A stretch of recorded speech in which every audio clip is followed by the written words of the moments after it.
ngayon naman, sa ating pagpapatuloy sa ating SSS portal, so natapos na rin tayo sa ating members info. So meron tayong dalawang hindi inaaral doon sa sinasabi nating members info dahil medyo UMID ID na po yun at saka yung ibang second to the last.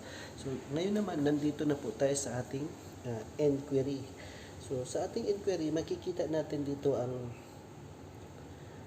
tawag dito yung ating contribution. So dalawa po, may mga history po sa ating mga contribution. So kung inyo pong napapansin, dito natin makikita ang ating summary. So inquiry under ng contribution. So parang hindi ko lang alam kung dalawa po ito. So dito po natin makikita ang ating summary. So summary under ng ating paghulog. Kung inyo pong napapansin, medyo maliit. So 175 ang total number of contribution.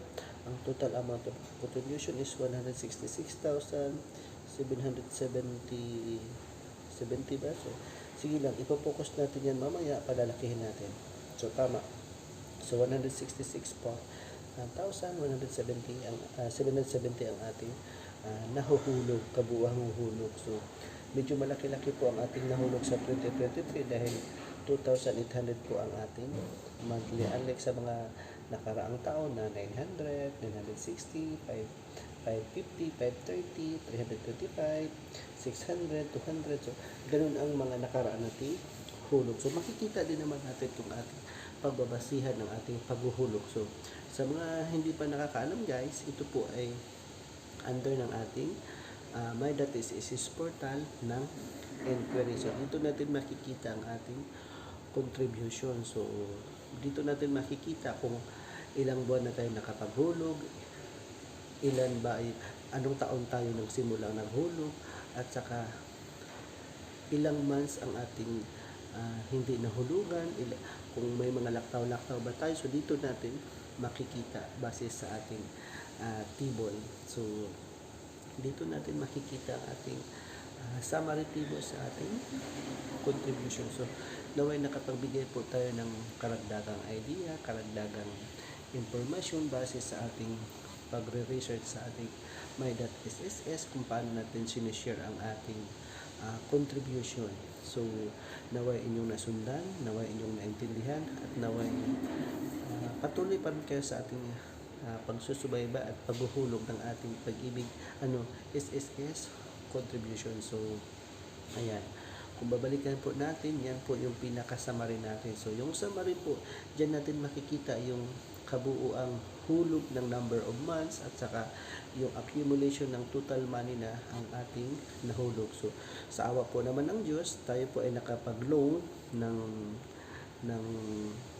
hindi ko alam kung salary loan ba ang tawag doon nung tayo po ay bago mangingimang bansa. At the same time, inabot po tayo ng almost 10 years na hindi natin nabayaran ang ating loan. So ngayon yung ating loan, inabot po tayo ng 17,000 at saka binata pa po tayo nung panahon na yun, at saka ngayon naman nakapag-apply tayo ng loan restructuring program. So yung ating penalties nabawasan. So sa pagkakatanda ko, inabot ako ng 17,000 ng aking